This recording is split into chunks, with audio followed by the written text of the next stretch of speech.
guys, welcome to CPL Fever. It's your host, Jack and Murray here, and today we are joined by former MLS and Montreal Impact player and brand new FC Edmonton signing, Shamit Shome. And we're super excited to have you on the show, so how are you? I'm good, thanks. Thanks for having me. We're really excited to interview and get your story. For sure. So how did you fall in love with soccer, Shamit? I just, grew up playing soccer. My parents threw me in community when I was 5 or 6, and, they just saw that I really enjoyed playing it and I loved playing it and that I was pretty good. And I guess that's how it all started. And then, the rest is history from there. Nice. So you were good even from a young age. At what time did you start really starting to practice and kind of put in work, I guess, outside of the practices that you'd have with your club? Yeah, that happened pretty late for me. That was probably at like 15 or 16 years old is when I kind of started putting it in, taking an extra gear, I guess, and starting to do some extra work because I just realized that maybe I could do something with it. But up until that, I really never had any intentions of going pro. I never really knew if I was good enough to become a pro player. But when I was around 15 or 16, some doors started opening up with the FC Edmonton Academy and stuff, and that's when I was kind of like, okay, well, maybe I may as well try to see if I can, make that program and make my way through there. Okay, so you would say that around like 15, 16, you were thinking that you could maybe go pro, right? Yeah. Okay, and you mentioned the FC Edmonton Academy. So what was that like? What was that experience like? Yeah, it was very cool. I joined in high school, and it was just a cool experience. It was different than, just regular club soccer. Obviously, when you're part of a professional academy, there's, a lot more standards. You're training more often, more resources, more field access. And so, that was a great way that really helped improve my development just because, I was training more and I was training with guys that were better than me, guys that were older than me. And that's what really made, my game get so much better. So tell me about your first goal in MLS. I saw the replay, and tell me about that. What was that like to score that goal?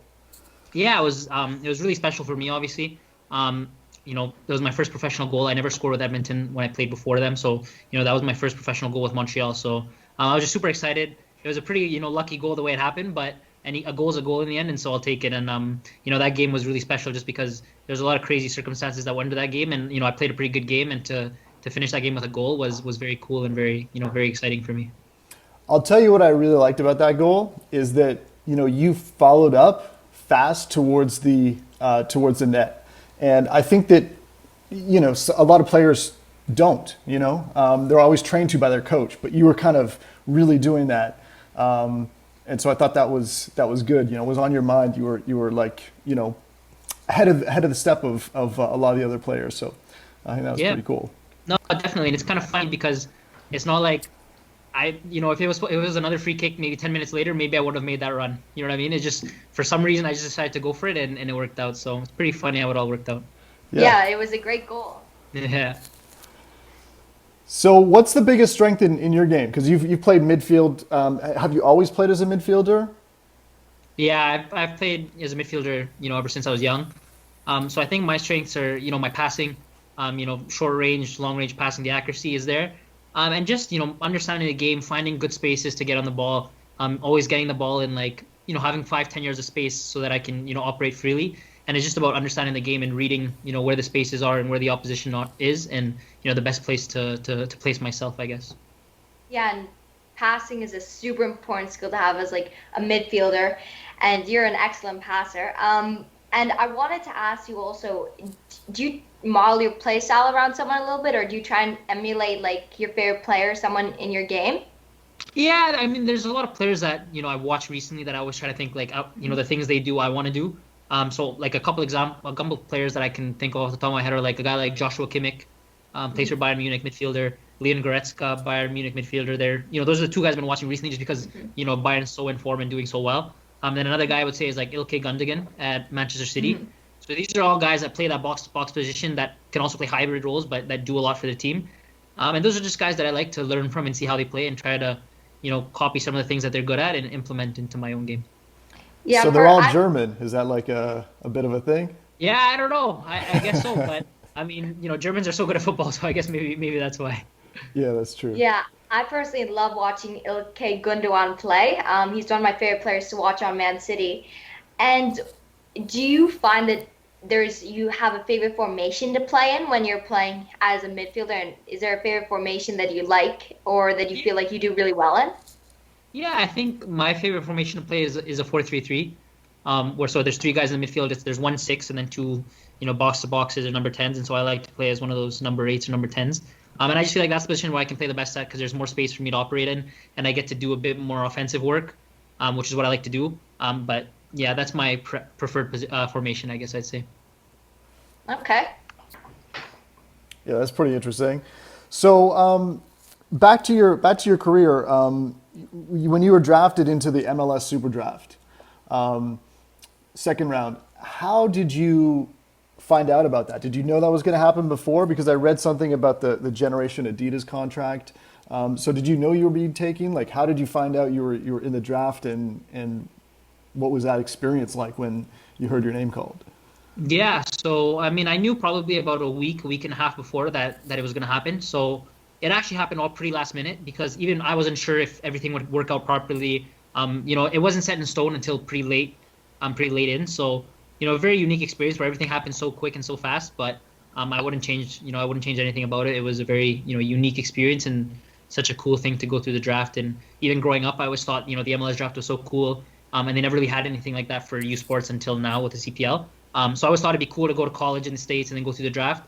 Obviously, I took a different path because I stayed in Edmonton. I went to school there. But I still got to experience that draft, which was pretty cool. Yeah, the draft seems like really cool, and I personally love drafts. And actually, a draft for the CPL is coming up soon, so it's going to be fun to watch that. But after the draft and after you got drafted and you were going into the MLS system, what were your thoughts? What were your thoughts about? Like, what were you thinking about? What were you thinking about? Like, just what were you thinking about? And what were your thoughts going into the MLS system? I was just excited. I mean, it's a higher level than what I was playing at. It was a good way to get some experience in MLS and just to show myself at that level. So I guess the only thing I could say is excited. I'm probably a bit nervous because it was my first time leaving home. Obviously going to a new city. I was pretty young. I was around like 19 when I first moved. So I'm a bit nerve-wracking for sure, but definitely just excited to take this next journey, next experience for sure. Was it is it more difficult for Canadians in the MLS because there's really only 3 teams in Canada, even before, let's say, COVID? Yeah, no, it definitely is, and I would honestly say even now I'm still kind of a victim of that. Where there's when you're a Canadian player, and even if you play for a Canadian team, there's just not as much coverage that you get compared to like American teams and American players and young American players there.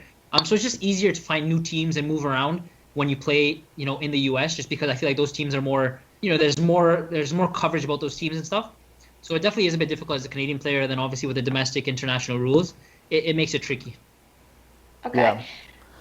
And I wanted to ask you I want to ask you some questions and talk to you about a bit about the Montreal Impact. So, so recently Thierry Henry became the head coach of Montreal Impact. So what would you say was the biggest thing that you learned from him? There's so many things, honestly, but I'll say the biggest thing is just tactics of the game and just the way he sees the game and understanding of the game. He's on another level in that sense of being able to read the game and understanding tactics behind what goes on.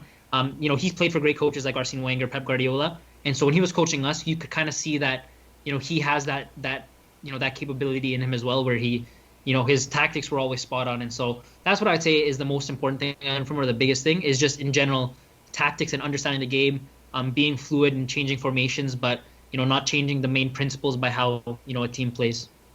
Mm-hmm. Thierry Henry is a real legend, and I bet he would have like all this knowledge about tactics. Definitely. And all this stuff about tactics, and like what you said, how to make it fluid but still have the principles the same. Mm-hmm.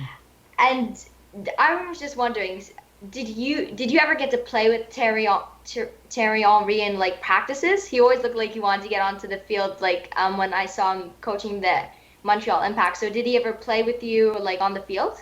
Yeah, he would join our training sessions sometimes when we needed an extra player. And he's good. He's good. He would kind of take over the sessions just because he was so good. But yeah, it was just a cool experience to have him play there. And he even at his age of like 42, 43, he's still so good. And it just goes to show how good he must have been in his prime. So it was so cool and kind of eye-opening to see just the level that a legend like him is at, and just really how good they are. Cool. How was the MLS Is Back tournament? Yeah, another pretty unique situation. We're kind of stuck in a bubble there, stuck in a hotel for a month and a half.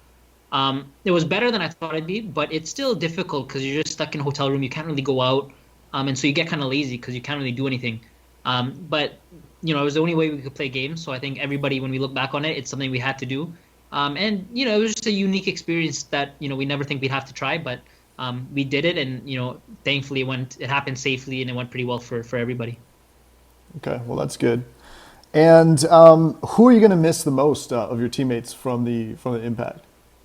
Yeah, there's a couple of guys. I mean, I got a good relationship with a lot of guys there. One would be the number 2 goalkeeper right now, James Pantemis. He's a good friend of mine. We knew each other before I came to Montreal just through the national team. So we've probably known each other now for like 6-7 years, and we've always just had a good bond. So he's probably one of the guys I'll miss the most. Another one is Yuka Raitala. He just signed with Minnesota United today, but yeah, he was in Montreal for 3 years with me, and just a super professional guy, super nice guy, someone that I could always talk to, and someone who I looked up to just because he's really experienced as a player. It sounds great that he just signed with Minnesota United, a new chapter for him. It should be exciting. Yep. So let's talk about the CPL and FC Edmonton. So you're going back to Edmonton. That's kind of your home base. But how did FC Edmonton get in touch with you? Yeah, so I think Alan first reached out to my agent. So he talked to my agent a little bit, and then he kind of bypassed my agent and just gave me a call because he wanted to talk to me a bit more directly. And so that's how it first started, I guess. That was obviously after my contract got declined with Montreal, and so we were just looking at what options were there. And so when I talked to Alan, I just really, I really liked him as a person. I liked what he thought as a coach, and we just talked about life, talked about football, and it was super general at first. And he didn't even say like, I want you to come join us. It was just more just tell me about yourself, tell me how you like to play. And I really liked that. And I really appreciated it. And then we had a couple more calls afterwards where we started talking tactics and more specifics for FC Edmonton. And I liked the idea he had in mind for the direction he wanted to take the team. And the team's been struggling for a couple of years, which everybody knows in CPL. And so, I kind of viewed that project as exciting because I could come home, but I could also help, hopefully take Edmonton up and make us real contenders in the league. Right. Yeah, because did you watch some of the Island games? Yeah, I did. I watched some of the FC Edmonton games, as many as I could. And obviously they didn't do very well, but something that I've told a lot of people too is they may not have done very well, points-wise or just on paper, but when you watch the games, there were, a lot of good things they did, and at times they were just unlucky not to win games. So it's football at the end of the day. Yeah, that's true. It was a very close tournament. Yeah, in the Island games, all the teams were really close. Just a couple different, a couple different bounces, and FC Edmonton could have been really close to getting into the next round or gone into the next round. And their defense was really solid as well. They competed with Forge and all the big teams there. Yeah, exactly. So what are you thinking that where Edmonton underperformed and they need improvement? Are you thinking a partnership with you and Alaman in the midfield? What are your thoughts on that and your plans for the first year? Yeah, I mean, the team is pretty solid as it is. Obviously, there's some areas that I think, we have to improve on that. I've talked with the coach. I've talked with some of the other guys. I think, the back line, the defense has always been pretty solid. The midfield hasn't been bad either, but I think, I can come in and help what's already there with, guys like Alaman if he's coming back, Alan ZB. We got a lot of talented guys and a lot of young guys that are talented too that I can hopefully, help them become better players too, just with the experience that I have. I think what we were really missing last year was just offensive service. We have a big striker like Easton Ongaro, really good striker, but you saw that he didn't really get as many chances to score in the Island games just because he wasn't getting service. So I think that's really where we need to improve is just creating more chances in general, more shots for everybody, more crosses into the box. So hopefully I can help dictate the play to help create more opportunities. And with some of the guys that Alan's been bringing in and signing, I think that'll really help the main weaknesses, and hopefully we can fix those and build this year. Yeah, that's right. The service is definitely going to improve with you because your passing you have good range, and like you said, you're very accurate with your passing. Hopefully. And I wanted to ask you, what's your favorite thing about what has been your favorite thing about FC Edmonton before when you're like in their academy, and what's your favorite thing currently about FC Edmonton? I mean, that's a hard one to answer, but I guess I just say, FC Edmonton's my hometown, so FC Edmonton's, the team I played for their academy growing up, so I'm the most connected with this team, you know what I mean? And when I went to Montreal and I saw their homegrown players that came to the Montreal Academy and played for the first team, and just how much they cared for the city and how much the fans also cared for them, I think that's what I actually really missed about Edmonton while I was playing Montreal, is that I miss having that local support where I feel like I'm one of the fans as well, but I'm actually just on the field. I'm lucky enough to be on the field because I'm good enough to play as well. So I'm a fan at the same time, and I think that's what's special about playing for your hometown team or the team that you grew up playing for. Yeah, that's a good point. Should be exciting. And with the travel, I guess you're pretty used to that. There's a lot of travel in the MLS, and it would probably be similar with the CPL, depending on what happens with COVID, I guess, right?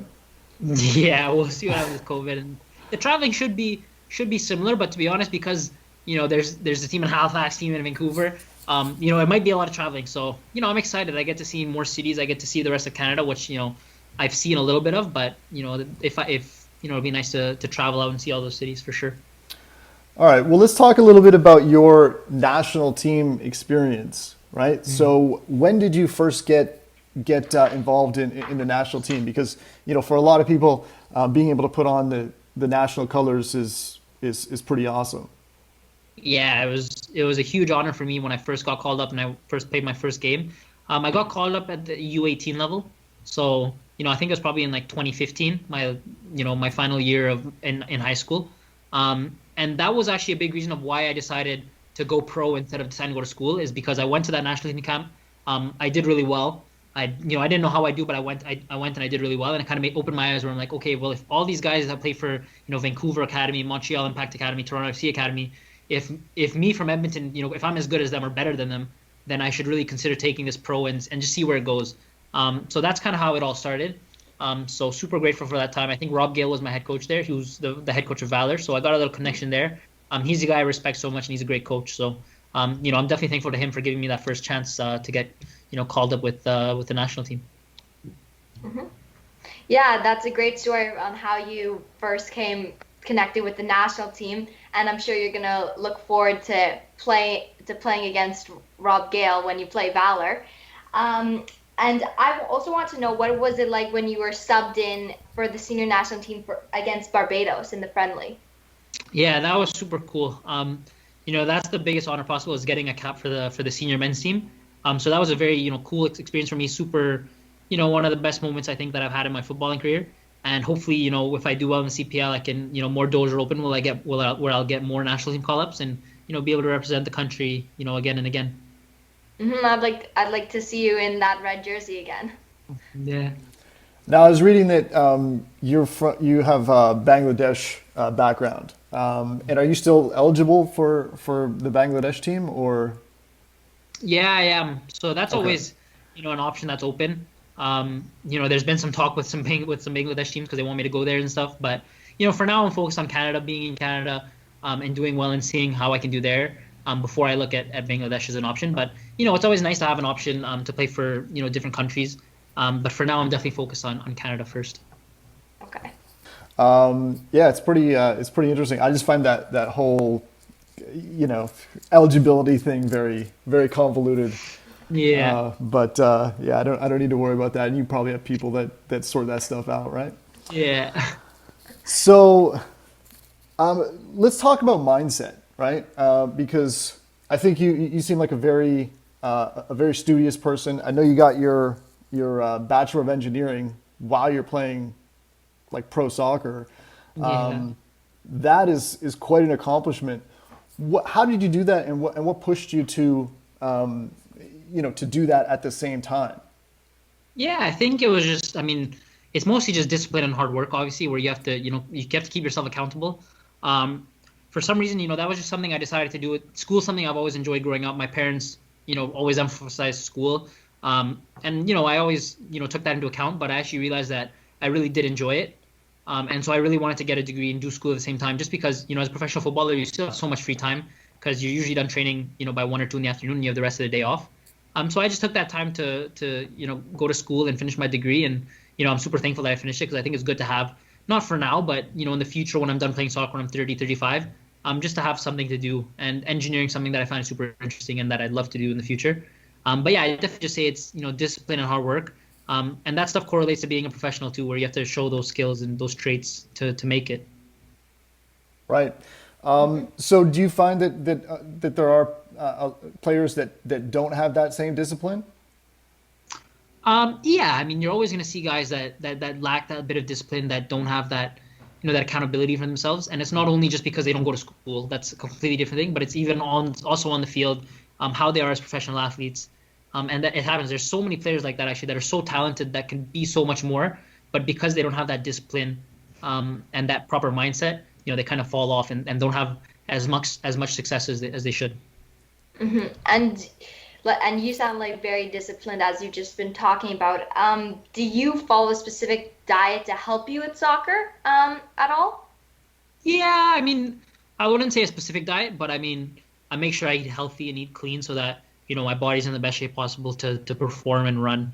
Because obviously it's very demanding what we do as soccer players. So diet is super important, because if you don't eat right, you're gaining weight, you're getting body fat, and that affects how you play. It affects your speed, your intensity, your aggressiveness, everything. So diet is super important. It's something that I monitor for sure.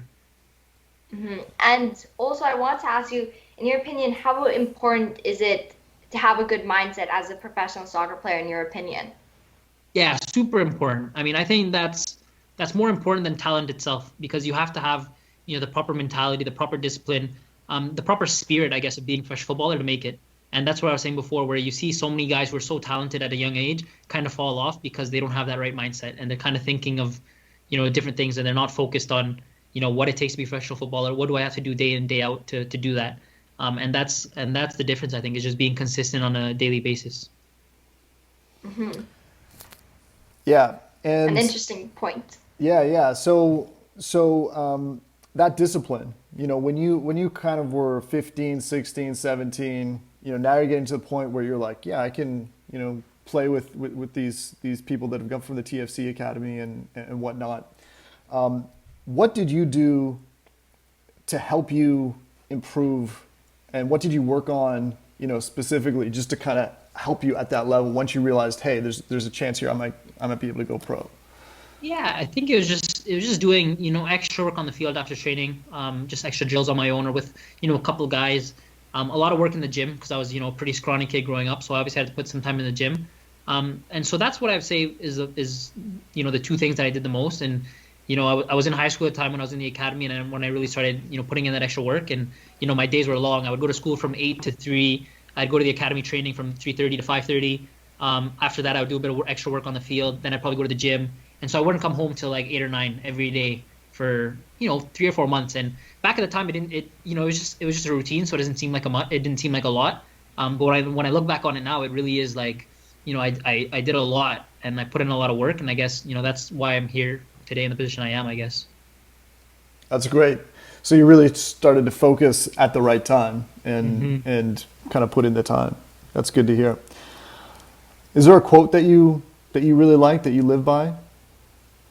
No, I wouldn't say so. I mean, I like to read a couple books that, kind of talk about, mindset, mentality, that, just like self-improvement books. But I wouldn't say there's any quotes that I find, particularly that I live by off of, but there's definitely, a lot that I've read that I can't say off the top of my head, but yeah. Okay. What would you say is your favorite personal development book? There's a couple. There's one I would say is Think and Grow Rich by Napoleon Hill. Super interesting book, and that one's not only for soccer. It's for everything. It's for anything that you want to do as a person. And the other one is The Subtle Art of Not Giving a F, bad word. Yeah, I know. But it's a really good book. Super like casual book, but super interesting. Super, I found that was my favorite book, I think. Yeah, that is a very interesting book. It's got some kind of counterintuitive points where you're like, oh yeah, that makes a lot of sense. Yeah, I found it really interesting. Yeah, some good stories in it too. Yeah, we like to read a lot of personal development books, but I haven't read those two that you've said. Yeah, we'll put the second one on his list. Yeah. We'll just go through it with a little black marker first. Yeah. All right. And I also want to ask you before a game, do you do any like visualization before a game or mindset, or is there like a specific like 10-minute mindset routine that you do? Yeah, kind of. I wouldn't say mindset routine that I do, but visualization for sure. And that's even when we're on the bus on our way to on the stadium, where I just plug in my headphones, kind of deconnect a little bit, put my phone in my pocket, and just like just close my eyes and think about what I'm gonna do in the game, what's gonna happen. Do I see myself scoring a goal? Am I gonna help the team? Making a big slide tackle, and just I feel like those little things are just to get you focused and prepared for a game, and just being there mentally and in the moment for sure. When do you start practicing with Edmonton? Is that kind of open, or is that do people even really know yet? No, it's still kind of up in the air because of COVID. Right. But we've had some meetings with FC Edmonton with the players and stuff, and the coaches have a plan for any possible situation that's going to happen, whether the COVID restrictions get more stricter, whether they get less stricter, timelines and all that stuff. So the coaches have it pretty prepared. But I think in this month of February we'll probably get going. It's just a matter of how we can get going as a team, whether it's through Zoom calls and doing gym sessions like that, or whether we can actually all get on the field together. But definitely sometime this February, I think we'll get going. Okay. Yeah. So when you're developing as a soccer player, what was one of the drills that you feel really helped you kind of get to that level of where you're at now? That's a tricky one. I mean, there's so many drills that you can do as a player to improve. And I'd say the biggest thing that is more important than drills than anything is actually just playing games. Because that's the reality of football, where you can do stuff, you can train with a cone, you can dribble through cones and do passing drills with empty nets, but you have to be able to do it in a game under pressure. And so playing games is the best way to develop at whatever level. And so that's what I would say, honestly. That's a good point. Okay. When did you start working on your weak foot specifically? See, well, that's one of my big regrets, because I feel like if I started earlier, my left foot could have been my weaker foot could have been even better. But still, it's not that bad. I probably started that when I was 17 or 18, which is way too late. But that's kind of when I realized, like, okay, I can't just be reliant on my right foot only. And it took me a while to realize that, just because when you play at a club level, like with guys your age, at an amateur level, you don't really need to use your left foot, just because everything on your right foot's easy for you at that level. But once I went up that level to the academy, where I was playing with guys who were older than me, the pace was quicker, the speed of the play was quicker. I realized I can't always rely on my right foot. I gotta start using my left foot. And so I probably started working on it around the age of 17 or 18, which is way too late. And so I would just advise anybody else who's a young pro that's trying to train is to start working that weak foot from a very young age, because if you can be ambidextrous, like use both feet, it completely changes the way you can play, and it'll make you so much better. That's a great point. Yeah. And to kind of follow that up, what about playing with your head up? When did you start? Yeah. When did you start kind of forcing? Because it's easy to kind of look at the ball, but at a certain time, when the speed of play increases, you need to be up, checking your shoulder and be able to do all those same things. And it's kind of like a conscious decision at one point where you need to start practicing that. When was that for you? I think for me, honestly, that happened at a pretty young age for me. At probably 12 or 13, I was learning to play with my head up, always play forward. And it's not necessarily just because it was me. It's just, the club that I was playing for, the coaches we had, the youth coaches we had, were really, really good coaches, where they kind of taught that from a young age. So for me, it was almost, normal. But at the same time, something that's funny is, like, when I went to Montreal, I found that, the first couple of years, I started putting my head down a bit more and playing, safer, not as, not the same passes I would, not as risk-taking, just because I wanted to be a bit safer. And so that's when I was probably into my second or third year in Montreal is where I kind of realized, like, hey, you gotta, start playing a bit more aggressive, taking a bit more risks, because if you play safe, you're not going to go anywhere, because anybody can do that. Right. That's interesting. And I want to know if you played futsal. Yeah, I played futsal growing up for just a couple of years in the winter. Super unique experience, super cool, style of soccer that's, pretty interesting and very good for you, just technically, and it's just a different type of game. So it's a good way to learn for sure. And what would you say you got most out of futsal that you put into your game right, like now when you're a pro? It's just for me, it'd be playing in tight spaces, just because obviously the field's a lot tighter, and so you have to be able to combine with your teammates on a lot smaller of a field. And so now, when I'm playing, on a big field now, even if when you get in a situation off the throw and where you're in tight spaces, I'm comfortable being in there and being able to play my way out with my teammates. So that's what I would say for sure.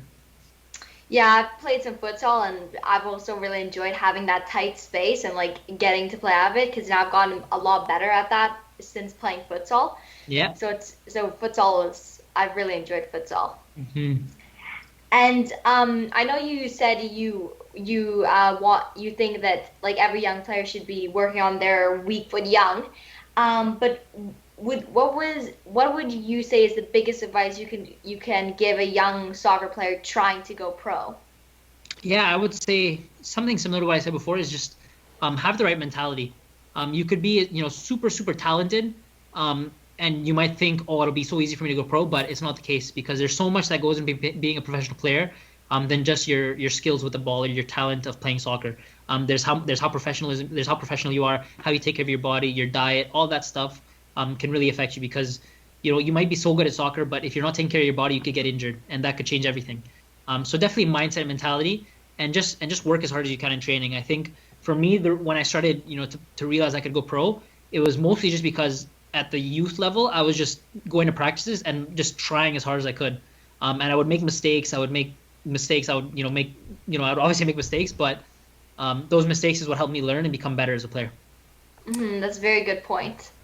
Yeah, and so I was wondering, like, in agents and coaches, do they look for people like yourself that have a good mindset, that are kind of, as opposed to, I'm sure some players are very talented but difficult to work with. Yeah, definitely. So I think obviously agents, coaches are gonna look for talent first, I guess. But at the same time, they're definitely looking at who the player is behind just what's on the field. You have to think about what they're like off the field. Are they, going out late at night partying with their friends, or are they, going home, stretching, taking care of their bodies, eating properly to get ready for the next day? And that's something that I think agents and coaches take very seriously, because they're not babysitters, and they can be worried about what a player is going to be doing off the field. Right. And so they definitely do look into like your character as a player for sure. Yeah, that must be interesting. So, and do you do yoga? Yeah, I do a little bit, not Okay. as much as I want to, but it's definitely something that I always say I'm going to keep doing more and more for sure. Okay. Okay. Because Do you have Jack a just favorite started doing yoga. Oh yeah? Yeah, just to kind of keep limber. I heard that I forget the guy's name, but he had a long career because he did yoga. Yeah, no, yoga is super important, just for flexibility and stuff. We had a guy in the Montreal Impact that, literally did it, every day before training. And, he was 35, but he looked like he was 24, the way he was flexible, the way he could play. So it's Really? definitely important to have a long career for sure. Favorite pose, though, I wouldn't say I have a favorite pose yet. I'm not that much of a pro at yoga yet, but, maybe I'll get back to you in, a couple of months. Okay. My favorite pose, since I did a bit of yoga when I was younger, and I'm starting to do some more like again, but when I was younger, my favorite pose was the tree pose. Yeah. So I like that pose. And what would you say is the best piece of advice a coach has given you? Best piece of advice a coach has given me has been just to take risks, just to like kind of like that idea of keep your head up and look forward all the time. Don't try to play side to side. Don't try to play backwards. Play forward as much as you can, because at the end of the day, any player can play side to side. Anybody can pass the ball back. It's about how often are you getting the ball, turning and going forward. And I think that coach that told me that was my first year in the FC Edmonton Academy. And then ever since he told me that, I feel like I got so much better, just because I was always thinking, okay, turn, play forward, turn, play forward, turn, play forward. And it's super important. Especially since it's going to be harder for you if once the speed of play increases, it's going to be hard for you to go forward. So Exactly. It's good to work on that at a younger level. But I want to get into the rapid fire. But do you have any more questions, Dade? No, I'm good. I'm good. Okay. Let's do some rapid fire. Okay, so rapid fire is one of my favorite parts of the show. This part is kind of to get to know you better as a person, and it's just a really fun part of the interview. So my first rapid fire question for you is, do you play FIFA? Yeah. Okay. Okay, so I have a question. Do you have yourself? Did you get your own card? No, I mean I played with myself a couple times, but I didn't actually like get myself. Yeah. I just picked you up last night again. Oh yeah. Yeah. So Awesome. yeah.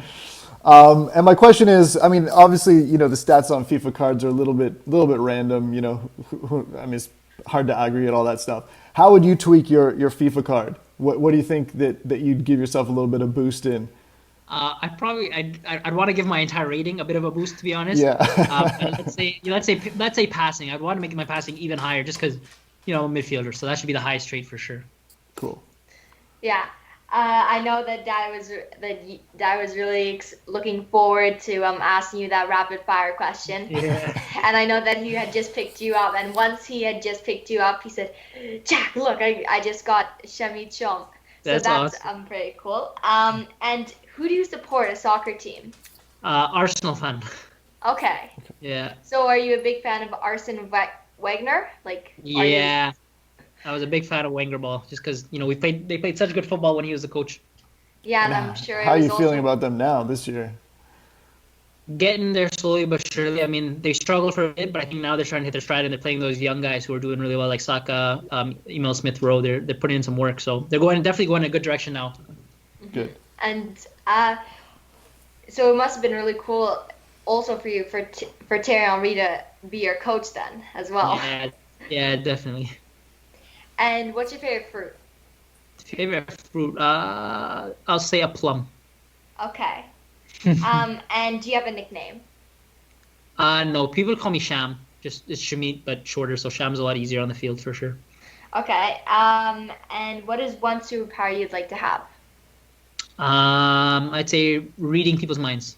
That'd be pretty cool. Okay. That'd be cool. Do you cook? Yeah. Okay. What's your favorite thing to cook? I make a mean barbecue chicken actually. It's like I make like a rice bowl with barbecue chicken on top, but it's super easy. It's super good though. Okay, that sounds good. Mm-hmm. What's your favorite movie? Interstellar. Okay. I don't think I know that one. What's your favorite board game? I'd say Catan, just because I've been playing so much of it during COVID. Yeah, we don't own Catan, but we played it and it's really fun. Yeah. And what style is your favorite style of soccer to watch? Just like Wenger ball, Pep Guardiola ball, where it's just all passing, short passes, moving the ball, possession based football is what I would say. Okay, I like possession-based football too. And what are your three favorite healthy foods, and what are your three favorite unhealthy foods? Ooh, okay. I'll start with unhealthy because I think that's easier. Okay. I'll say pizza, fried chicken, and any type of dessert like chocolate or any type of dessert. I'm a big sweet tooth. For healthy food, I'd say like a nice healthy like a rice bowl. I don't know. That's a hard question. I'll say protein shakes because they're healthy and I love having them after practice and stuff like that. And then I'll just say like a banana. I don't know. I can't think of it. That'll work. Yeah. Even though plums apparently your favorite fruit. Yeah. But plums, the problem with plums is it's they're not great when they're not in season, and it's hard to tell if they're right. So bananas are always good. Yeah. I hear you. Yeah. And when you were talking about the rice bowl again, it made me hungry. Yeah. And what would be 3 words to define you? Determined, hardworking, and confident. Yeah, I see those in you. And what are your goals for the future? Definitely this year in the CPL is to be, be one of the better players in the league and really, help FC Edmonton, win the league. On top of that, I'd say, hopefully go back to playing at a higher level, whether that's in MLS or Europe. And then eventually, when I'm done with soccer is being an engineer and just, having fun working. Mm-hmm. Okay, I like those goals for the future, and I think you'll definitely achieve all of them. And I want to thank you again for coming onto the show. I really enjoyed asking you some questions, and I really had a fun time just asking questions and talking with you. No problem. Thanks so much for having me. It was fun. Yeah, I really like your mindset. Yeah, good choice of books too, by the way. We'll have to Yeah, we'll have to pick those up again. And definitely good luck with FC Edmonton. They should be very interesting to watch with you on the field, because I think that's what they were missing in the Island games, is that when you mentioned that kind of, turn and just kind of play forward. So they could be quite dangerous with you on the field and fun to watch. Thanks, man. Looking forward to it. So we'll see how it goes. Yeah, I'm really excited to seeing you in that FC Edmonton blue jersey. All right. Well, thanks so much, Shamit. Yeah. We really appreciate you giving us the time, and we wish you good luck in your first season in CPL. Yeah. No problem. Thanks, guys. Thank you. All right. Thank you. Bye.